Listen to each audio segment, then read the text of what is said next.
Bien, tal y como les habíamos prometido, ya está con nosotros José Ramón Peralta, quien es el ministro administrativo de la presidencia, con quien hablaremos de diferentes temas. Pero antes vamos a hacer una breve reseña sobre este importante personaje de la sociedad dominicana. José Ramón Peralta nació en La Vega el 10 de octubre del año 1959, realizó estudios primarios y secundarios en su provincia natal.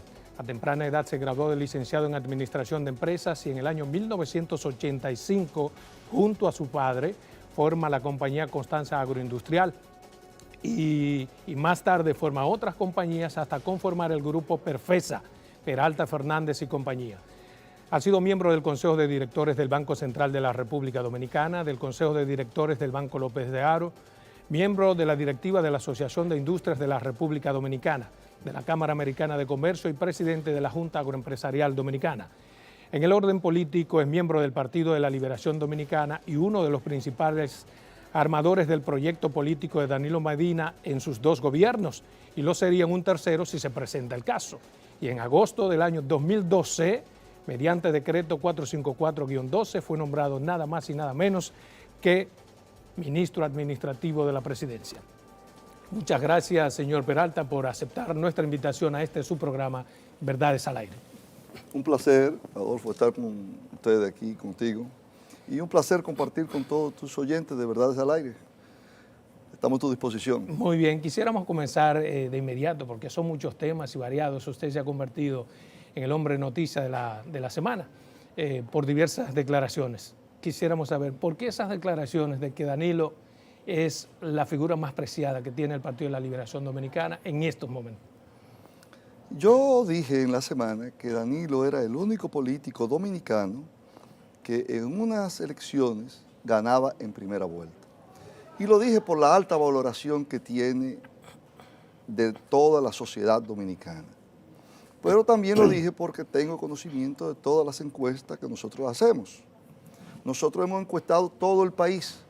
Sabemos dónde vamos a ganar un senador, dónde vamos a ganar un alcalde, dónde vamos a ganar todo. Y en todas preguntamos sobre la valoración del presidente, la favorabilidad, el posicionamiento del partido, y también se pregunta sobre el presidente de la República. Pero dicho por usted, perdóneme, se ve como una avanzada a la posibilidad de reelección presidencial. Al menos no, eso creen algunos. Nosotros estamos midiendo porque viene un proceso de primarias en los próximos meses y tú tienes que saber posicionamiento de todos tus candidatos a nivel nacional. Por ejemplo, hoy el PLD va a conservar igual o tendrá uno, lo mismo que senadores o uno o dos más de lo que tiene. Hoy en día, eso es hoy. Y de los cuales el sector de Danilo Medina va a conservar o va a aumentar en 2, 3 o 4 senadores más. Es decir, si el presidente de la fuerza del presidente Medina hoy tiene 24 senadores, puede que si se celebraran hoy las elecciones, tendría 26 o 27 senadores. Eso se mide. Y al medir eso, vemos en cada una de las provincias la favorabilidad del presidente. Por ejemplo, para darte un dato de la favorabilidad del presidente en Asua, Baní. En Asua y Baní está en 66%. 66-69%, favorable y desfavorable. Y también cuando se pregunta si la gestión del presidente Medina, como presidente de él, entre muy buena y muy buena, también sobrepasa el 65%. En el caso de Barahona está en 58%. 58 favorable, 38 desfavorable. Es el sitio que está más bajo. Pero en el caso, por ejemplo, de su provincia natal, San Juan, está en un 69%. Y en el caso de Elías Piña, en un 75% de favorabilidad, igual que Independencia, que está en un 76%. Y en Pedernales, me la pasaron ayer, si me prestan mi teléfono, yo le puedo buscar también, pero no voy a estar, está también por ese orden. En Santiago, por ejemplo, que es otro de los sitios, la favorabilidad del presidente está en 60%. En La Vega, 59.7%. Entonces, partiendo de esos datos, de la favorabilidad, es decir, también cuando se mide ya electoralmente, también es el único de todos los políticos dominicanos que pasa en primera vuelta. ¿Cuál es la favorabilidad? ¿Cuál es el fin ulterior de esas investigaciones? Si Danilo Eso siempre se ha hecho, siempre se ha hecho. mediciones o parte de la No, reelección? no importa, eso siempre se mide para saber cuál es la apreciación, cómo está apreciando el pueblo dominicano a su presidente. Porque no solamente preguntamos eso, preguntamos muchísimas otras cosas más, de cuáles son los temas que más le afectan, qué esperan del gobierno hacia adelante, cómo ha estado con relación a los últimos 4 años, muchas preguntas que sirven de herramienta de trabajo. Perfecto. Para seguir dando un mejor servicio al pueblo dominicano. Le hago la pregunta porque dicho por usted, al menos eso considera Franklin Almeida y el ala del partido de Leonel Fernández, que usted lo está diciendo porque es un vocero del presidente Danilo Medina. ¿Qué tan cierto puede ser eso? A veces hay gente que juzga por su condición. Pero en este caso, yo prefiero a ese tipo de posiciones que lo que van es abriendo heridas profundas, a veces difíciles de cerrar, y que solamente por una actitud como la nuestra de apostar a la unidad y el tiempo se podrán ir subsanando. Bueno, como usted lo respeta, yo también, porque usted me ha invitado. Quisiera tocar con usted otro tema que es también de interés colectivo.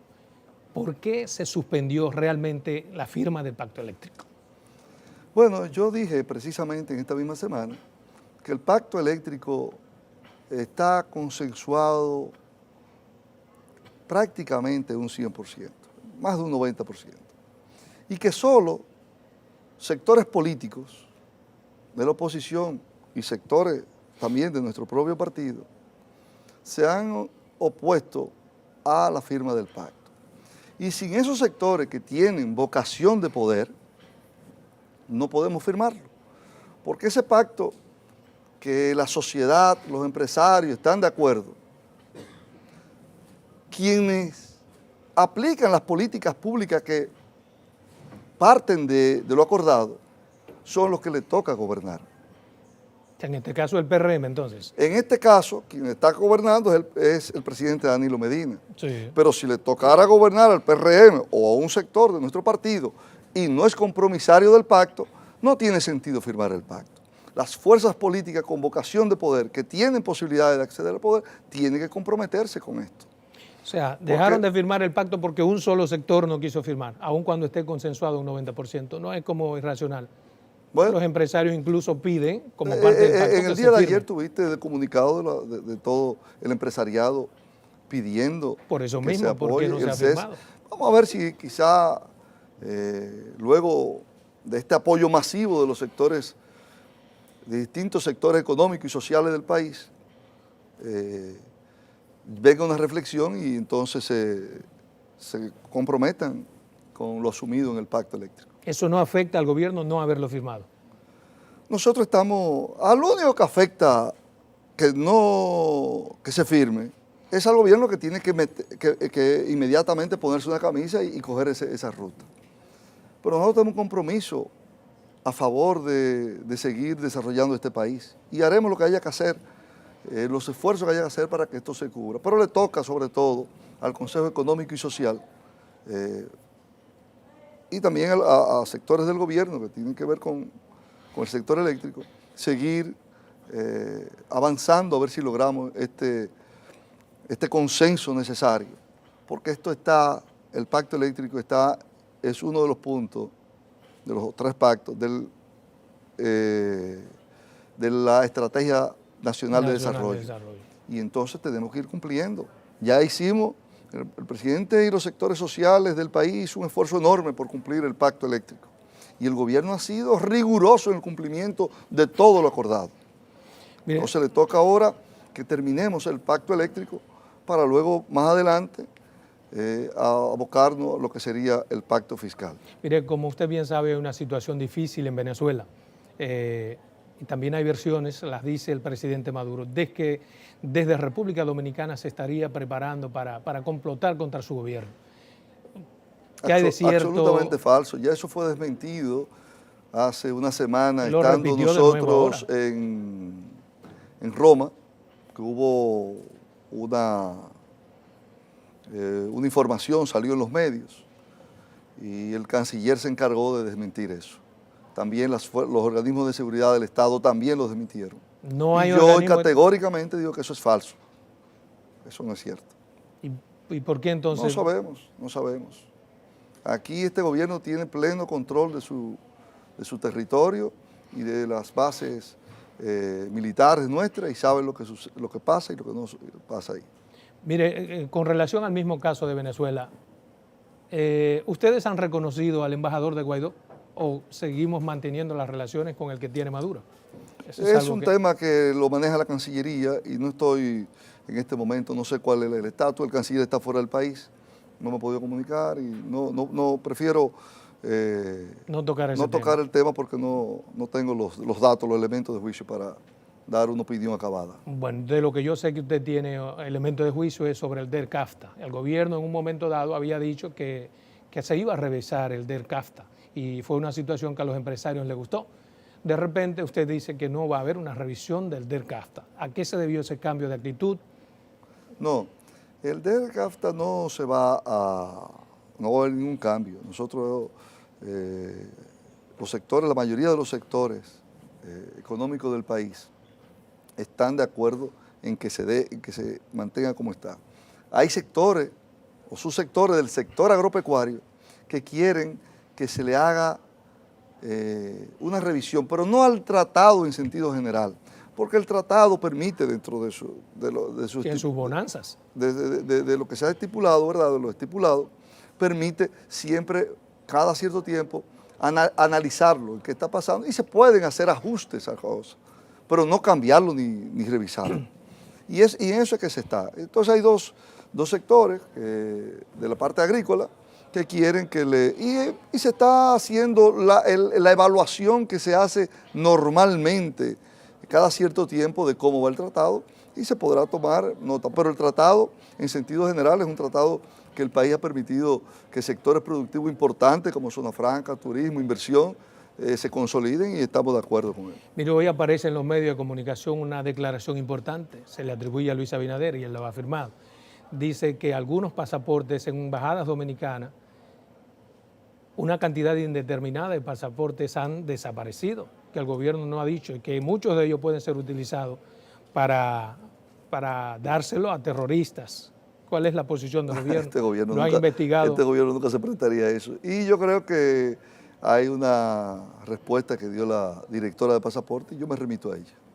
¿Pero qué ha dicho ella? No, ella habló de que eso no era cierto. Ustedes lo descartan del gobierno. Yo me remito a las declaraciones de la directora de pasaporte. Mire, otro tema importante. Emmanuel Esquia Guerrero y un grupo de hombres han sometido un recurso de inconstitucionalidad a la ley 6814, 6418, mediante la cual ellos dicen que es inconstitucional que ustedes quieran crear bonos soberanos para subvencionar el presupuesto del año 2019. ¿Usted tiene conocimiento, tiene esos datos? Eso, cuando se aprueba la ley de presupuesto, se manda las partidas que el gobierno se compromete a gastar. Y también presupone en el presupuesto, ¿verdad?, los ingresos que va a tener. Y la parte que falta de esos ingresos se financia con bonos soberanos o bonos emitidos con bonos soberanos locales o internacionalmente. Y entonces eso fue aprobado por el Congreso. Yo espero que es el derecho que no soy abogado, no puedo decir si es constitucional o inconstitucional. Yo sé que fue aprobado por el Congreso y debe estar dentro de la norma de la normativa legal. Ya le tocará a la justicia en su momento, o sea, definir lo que crea que es, pero fue aprobado por el Congreso. Y si fue aprobado por el Congreso, debe ser constitucional. Perfecto, muy bien. Vámonos a una primera pausa comercial y cuando regresemos vamos a hablar de cómo van esos contratos que se firmaron con China, cómo van los avances.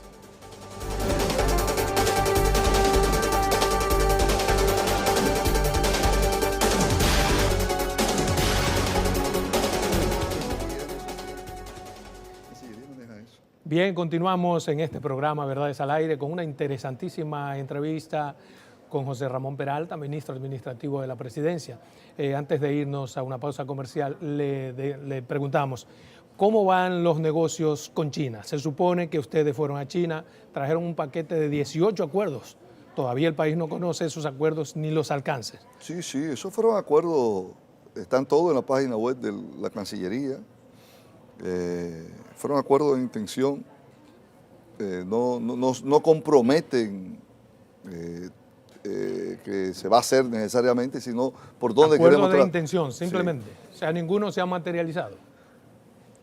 Claro, se han materializado varios, inclusive ya se declaró la República Dominicana destino turístico, hay muchas cosas que han ido avanzando, muchas.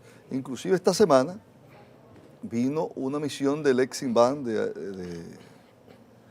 de China para evaluar el préstamo al sector eléctrico para la mejora de las redes de distribución, para reducir las pérdidas en más de un 10%. Y ese equipo que viene ahora, definió, se juntó con Hacienda, con nosotros, con el sector eléctrico, y entonces viene una misión ya, el día 10, otra, que va a hacer el estudio de factibilidad, con todos los datos que se le dio. Ese estudio de factibilidad durará unas semanas, algunas semanas, todo depende. Y entonces ya pasaremos luego, en 30, 45 días, a firmar el acuerdo ya de intención y luego el préstamo. Es decir, que en los próximos meses veremos... No, se determinará, porque eso hay que hacer una licitación. Ustedes anunciaron 600. Hay que hacer una licitación. No sabemos, puede ser que sea menos. Exacto, sobre ese mismo tema. Puede ser que la licitación sea de menos. Exacto. Sobre ese mismo tema de corte eléctrico, yo me preguntaba cómo es posible que este sábado,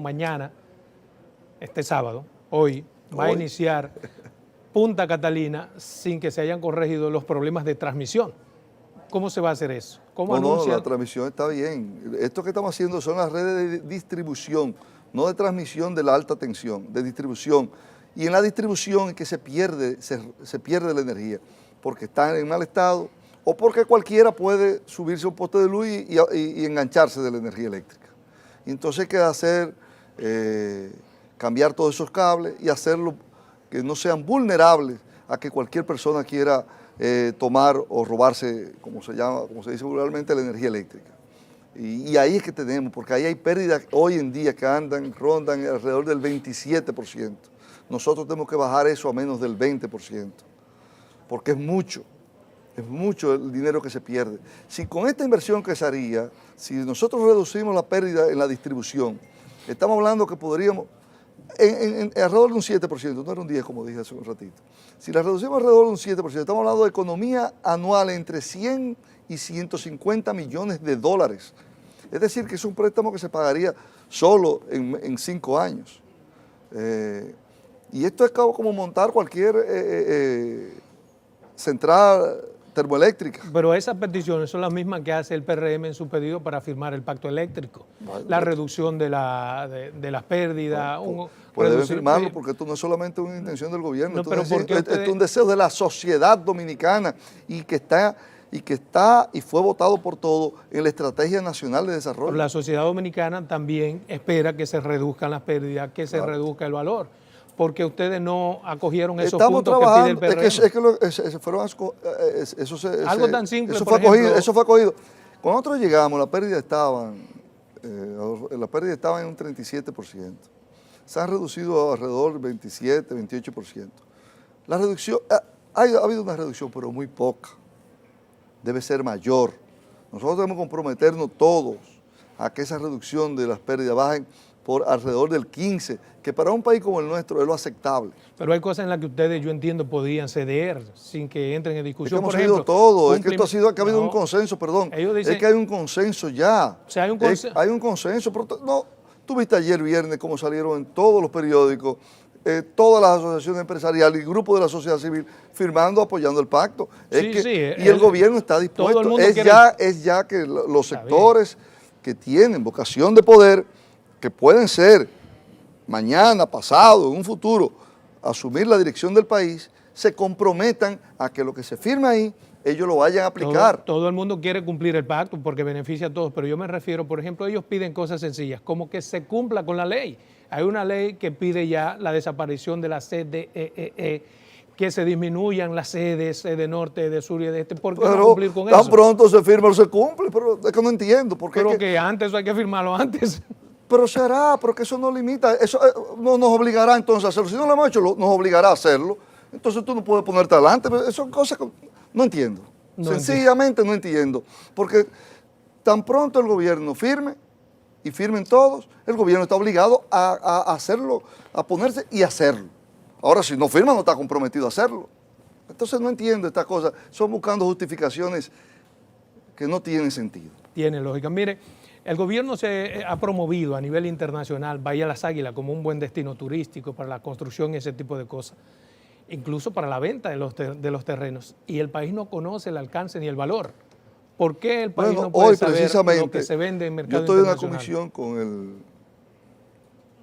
ministro de la Presidencia, el ministro de Turismo, el ministro de Hacienda, el del Banco Central, el consultor jurídico, porque hoy se está conociendo de unas compañías que nos van a presentar un master plan. No estoy presente en esa comisión sobre Bahía de las Águilas, a ver cuál va a ser, cómo se va a trabajar eso. Así que en otra ocasión te puedo dar los detalles de en qué quedaron. Me excusé por estar contigo acá. Gracias, se lo agradezco infinitamente. Lo importante es porque le hago la pregunta, porque soy de Pedernales. Ya tienen personas interesadas. Eso es lo que nosotros... Sí, hay personas interesadas, pero tú necesitas presentarle, hay varias personas interesadas. Necesitas presentarle qué yo quiero hacer con eso. Y eso tiene que hacerlo una compañía que tenga un prestigio internacional, que tenga el conocimiento, que haya desarrollado, que tenga la experiencia. Y en eso es que estamos ahora. Es algo que se va a hacer en muy brevísimos plazos. Y no han tenido nunca la posibilidad de que personas que nacimos, nos criamos, vivimos ahí toda la vida y nuestros ancestros puedan ser resarcidos por las tierras de Bahía Las Águilas. Bueno, son tierras del Estado ya dominicano. Sí, pero hay gente usufructuando con más de 40, 50, sí, pero 60 ya años, que debe ser tomada en hubo cuenta. una sentencia de la Suprema Corte de Justicia definitiva que ya le pasa al Estado algo que tenía décadas en manos de terceros indebidamente, como tú dices. Y ya eso ahora pasa al Estado y el Estado va a hacer lo que mejor le convenga al pueblo dominicano. Nosotros vamos a hacer lo que más convenga al pueblo de Pedernales, para el desarrollo de Pedernales. No para que nadie en particular se beneficie, sino para que se beneficie el país, para que se beneficie Pedernales. Mire, ¿por qué hay una oficina exclusivamente para negociar los asuntos que tienen que ver con China? No, eso se estuvo en una primera etapa. Ahora ya cada institución del Estado puede canalizar los acuerdos, o sea, ya no las relaciones. No, eso.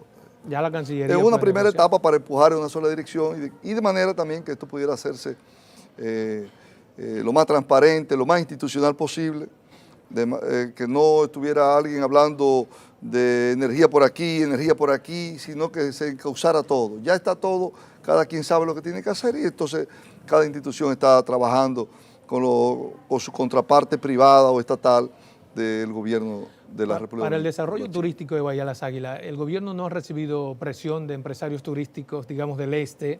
Porque hay muchas personas interesadas, pero no presión de nadie. No hay un sector que le interesa, dominicano. Interesados en participar, sí. Pero presión no. Que ha mostrado interés. Interés en su momento cuando la cosa esté clara hacerlo.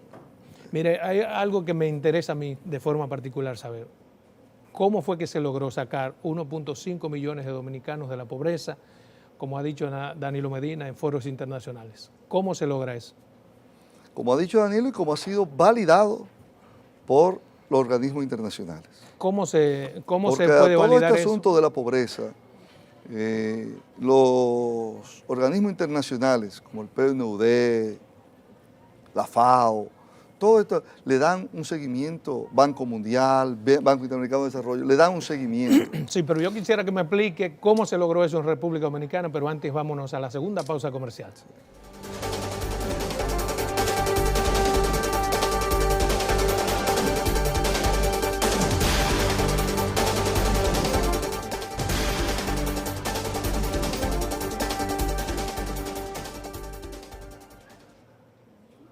Bien, continuamos en su programa Verdades al Aire. Le preguntaba cómo fue posible, cómo es posible sacar 1.5 millones de personas de la pobreza. Explíqueme como si fuera un niño de 6 años, con masilla y todo, porque no lo entiendo. Lo primero es, bueno, te decía antes de la pausa, que esto no es algo que lo diga el gobierno. Esto es algo validado, analizado y con el seguimiento adecuado de los organismos internacionales como de las Naciones Unidas. Banco Interamericano de Desarrollo, Banco Mundial y todo esto, que le dan un seguimiento a esta parte. Y esto se ha hecho con dos vertientes. Primero, manteniendo la estabilidad económica, creando la confianza en los sectores productivos del país, a que inviertan, a que crean empleo, a que crean riqueza. Y hemos visto cómo ha crecido la economía en este tiempo. Y segundo, con políticas sociales. Políticas sociales dirigidas a beneficiar a la gente. Pero ¿cómo puede un ciudadano constatar que 1.5 millones de personas salió de la pobreza? Lo digo porque a mi alrededor no he visto a nadie que salga de la pobreza. Déjame explicar. Sí. Te voy a poner con un ejemplo muy sencillo. Por ejemplo, el chofer de mi esposa. De su esposa. Sí. Muy bien. Un dato ahí. El chofer de mi esposa le dijo a ella que él tenía 2 hijos en una escuela que se llama Don Bosco, no sé exactamente el barrio. Y él pagaba por esos 2 niños, en ese colegio privado, 7,000 y pico de pesos. Él llevó a esos niños ahora A una escuela pública. a una escuela pública. Y salió de la pobreza. No, se está economizando 7,000 pesos. Para alguien que gana 15, ¿cuánto le significa? Pero aparte de eso, Adolfo y público, ¿qué significa? Que ahora él también, aparte de eso, su mujer se tenía que ir de su casa cuidando a esos niños para hacer el almuerzo. Y ahora esos niños comen en la escuela y comen bien y se alimentan bien. Y como esos niños también ahora, esa mamá que tenía que quedarse en su casa, preparar la hora, ahora puede ir a trabajar porque están hasta las 4 de la tarde. O sea, Entonces, en ese hogar, para que la gente lo vea así, como tú me lo pides, en ese hogar se está economizando 7,000 pesos, se está economizando el almuerzo y su mujer tiene la capacidad de seguirse preparando para aportar a la sociedad en la escuela, porque la mayoría eran, en este caso no es madre soltera, pero la mayoría son hogares de madres solteras dirigidos. Aquí hay más del 42% de hogares de madres solteras. Y puede también ir a trabajar. Pero lo mismo sucede con las estancias infantiles. Ese señor ahí se está economizando 10,000 pesos, que ahora lo puede gastar en otras cosas. Y así hay ahora, hoy en día, que no lo había hasta el 2012, ahora hay 1.400.000 niños en esas condiciones. Lo que te quiere decir que hay más de 700,000 y pico de familias. Que han salido de la pobreza. No, familias que ya no tienen que comprar, o tenían los niños en escuela pública, o no tienen que comprar el almuerzo para ellos, están alimentados y pueden ellos aportar. Pero déjame seguirte diciendo, muy bien, no solamente en esa parte, es que también en lo que tiene que ver con las estancias infantiles, estamos impactando vamos a impactar a más de 500,000 niños en 250 estancias infantiles que estamos haciendo y su periferia. Y en las estancias infantiles los llevan los niños de 0 a 45 días, después de 45 días hasta 5 años. Y ya esa mujer que le están dando la alimentación, que no tiene que salir a pedirlo, que no tiene que salir a trabajar en una cosita en un momento, o quedarse ella ahí en la indigencia, su hijo está bien estimulado, bien alimentado, le permite a esa madre soltera ir a trabajar. Pero déjame seguirte diciendo, déjame seguirte diciendo porque tú quieres que te lo detalle bien. Muy yo bien. Quiero detallárselo. Muy bien. Pero en este gobierno, producto de esa tranquilidad y el crecimiento del sector de las zonas francas, que lo han dicho ellos, el crecimiento del sector turismo, que ha pasado, cuando llegamos al gobierno, recibía al país 4.5 millones de turistas, y hoy en el 2018 se están recibiendo más de 6.6 millones, significa que los ingresos han pasado. Y todos esos avances de los sectores construcción, turismo, agropecuario y todo, han creado 770,000 nuevos empleos. Pero mire, solamente en el 2018 se crearon 150,000 empleos, de los cuales alrededor de 100,000 empleos fueron empleos formales. Eso, al que no trabajaba y trabaja, ¿de dónde está saliendo? Representa una merma de su pobreza. Y lo que estamos pero déjame darte otro dato más, porque tú me dijiste que desmenúzamelo así y yo quiero desmenuzártelo todo. Por ejemplo, para que tú tengas una idea, cuando nosotros llegamos al gobierno, en el 12, el crédito al sector privado era, a agosto del 12, era 484,000 millones de pesos. El sector privado es el gran creador de riqueza y emplea más del 86% de las personas. Pero yo quiero hacer una pregunta antes de entrar ahí, para que no perdamos ¿Sabe cuánto es el crédito al sector privado? Que esto no es invento, porque esto es la banca, esto no es que lo está diciendo el gobierno, es que está en los números. ¿Sabe cuánto es el crédito? Ahora, dígame usted. 1.098 millones. Ha aumentado en un 125%. ¿Y tú sabes lo que significa eso? Que las empresas tomaron más, que el dueño de este canal tomó más préstamos, empleó más gente, está haciendo más construcción, que todos los empresarios están creando empleos. Y cuando se crean empleos, se saca gente de la pobreza y de la indigencia. Antes de... no quería salir... Bueno, esa es una explicación que tiene su fundamento y le respeto mucho. Usted me hablaba básicamente de cómo... Pero perdón, déjame decir una cosa. Sí. Eso no quiere decir... Nosotros, ¿sabes cuántos millones en pobreza hay? Había cuando nosotros llegamos. Sí. 3.6 millones. ¿Tú sabes cuántos quedan? Porque es 1.400.000 que hemos sacado. Quedan 2.300.000 personas, que es un lastre para nuestro país, todavía viviendo en pobreza. Y eso, porque no es que han desaparecido los pobres. Pero, hay 2.300.000 pobres, señores, viviendo en condiciones que no son las mejores. Pero óigame, ¿qué es lo que le quiero preguntar? Usted insiste mucho en que se ha sacado de la pobreza con el desayuno escolar, con el almuerzo escolar, y eso está bien. ¿Cómo es posible que siendo eso tan determinante, tan fundamental, se le deba 800 millones a quienes producen ese desayuno y ese almuerzo escolar? Y el director de INAVIE se dé el lujo de decirle que no lo va a recibir y que si ellos quieren que se salga. Eso no es una contradicción con la política de Danilo. Tú puedes, cuando termine el programa... 800 millones. Puedes, cuando termine el programa, comenzar a llamar a todos esos, a ver si no le están pagando a todos, porque yo me encargué en esta semana de agilizar esos pagos.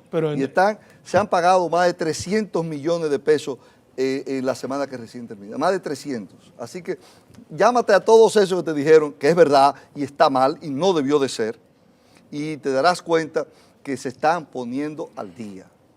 Pero no debe ser, tienes razón. No debe quedarse atrás, pero se está pagando. Se está pagando. Sí, sí. ¿Y cómo van a hacer para regularizar? Porque yo le pregunto... Sí, debe regularizarse. Eso ha habido problemas y suele suceder a final de año cuando las apropiaciones presupuestarias se van agotando.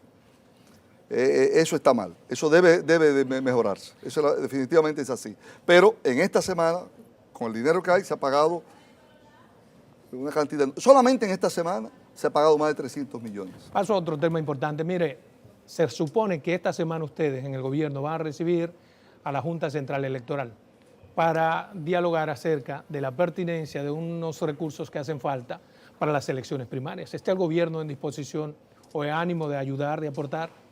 El gobierno a favor de la democracia siempre hará lo que esté a su alcance. ¿Van a dar cuartos a la Junta? No. La Junta Central Electoral ha tenido el mayor presupuesto de su historia en el año 2019.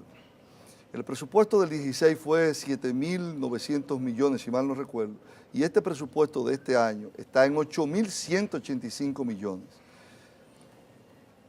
Muy superior al que fue del 2011, un año preelectoral, y al del 2015, otro año preelectoral.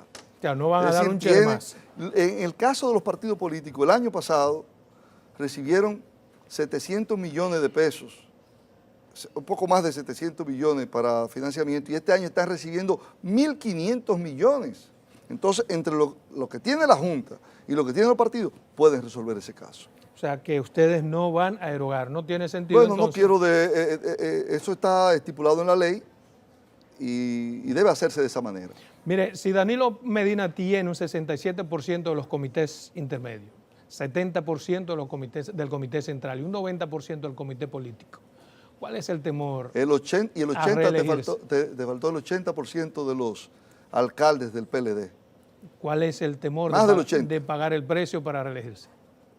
No, yo he dicho varias ocasiones que ahora con las primarias, con la ley de partidos y la ley del régimen electoral, se ha creado un marco jurídico que permitirá a los partidos políticos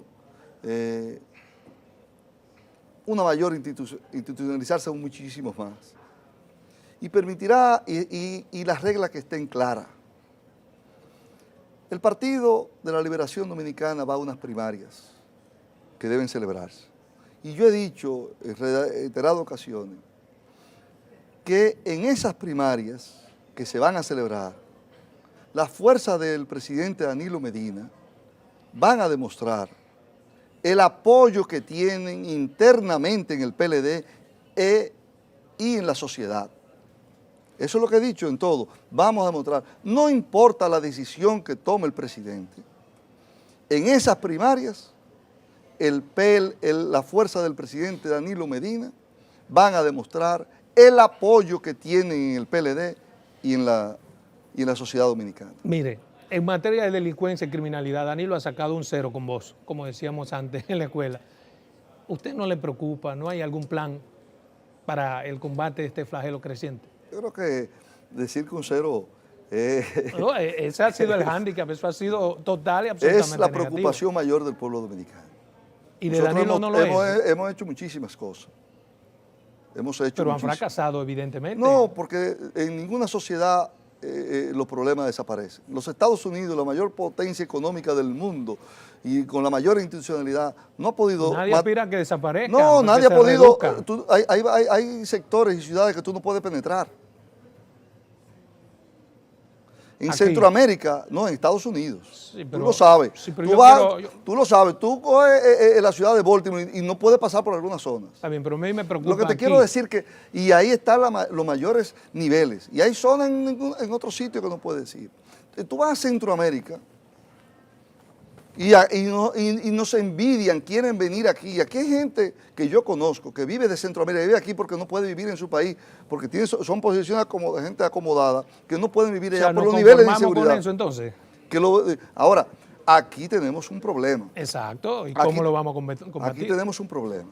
Un problema porque hemos bajado el índice de criminalidad. La criminalidad ha bajado en nuestro país. Ha bajado de manera importante. Pero no hemos podido bajar la delincuencia común, que es la del robo del celular, la del robo de la cartera. No la hemos podido bajar. Y es un problema que tenemos. Y hemos hecho muchísima inversión y muchísimo esfuerzo, pero aún así no lo hemos podido lograr.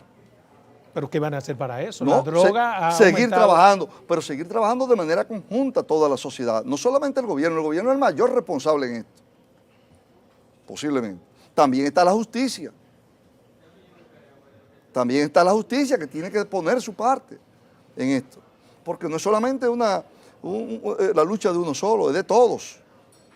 Porque si no hemos podido bajar a los niveles que quisiéramos, no es solamente por nosotros. Nosotros hemos hecho, por ejemplo, a los policías le aumentamos los sueldos. La policía está equipada como nunca antes. Hemos puesto el 911 en el 70% de donde está la población nacional. Se me está yendo el tiempo y no quisiera que se me fuera sin antes hacer una pregunta. ¿Es cierto que a Danilo se le están olvidando las cosas o él lo dijo para salir del paso? Bueno, tiene una memoria privilegiada. ¿Y por qué dice que se le están olvidando las cosas? Porque imagínate, te presentan mil cosas. A mí se me olvida. A mí me dan una visita que yo hago los domingos. Me dan 30, 40 folders. ¿Tú crees que me puedo acordar de 30, 40 peticiones? ¿Tú te acordarías? Tienes razón y yo lo razoné yo así intento, también. ¿Sabes lo que hago yo cuando voy a esos sitios para que no se me olvide? Le tomo una vez fotos, se la mando a mi secretaria, pero lamentablemente algunas se me quedan finalmente, porque no puedo. ¿por qué y tengo que decir la verdad, mira, se me olvidó, ¿qué le voy a decir? ¿Por qué desde el DICOM votaron 8 muchachos que tuvieron que ver con las imágenes que salieron en las que usted se rascaba y no votaron, no sancionaron al responsable de que salgan las imágenes? No sabía que había sucedido eso. ¿No sabía? No sabía. ¿Qué le parece que hagan eso? No sé, no sabía. ¿No llamó la atención usted? No sabía, no dije nada. Deben de cuidar la imagen, hay veces, somos seres humanos, claro, y es somos seres normal. humanos, lamentablemente, y hay cosas que pueden salir que deben de cuidarse un poco. Perfecto. Pero no sabía, y no creo que hayan tomado ninguna retaliación, no lo había oído, no conocía eso. Bien. Yo particularmente no dije nada. Perfecto. Muchas gracias por aceptar nuestra invitación a su programa Verdades al Aire. Además está decirle, las puertas están abiertas. Muy buena entrevista. Gracias. Encantado.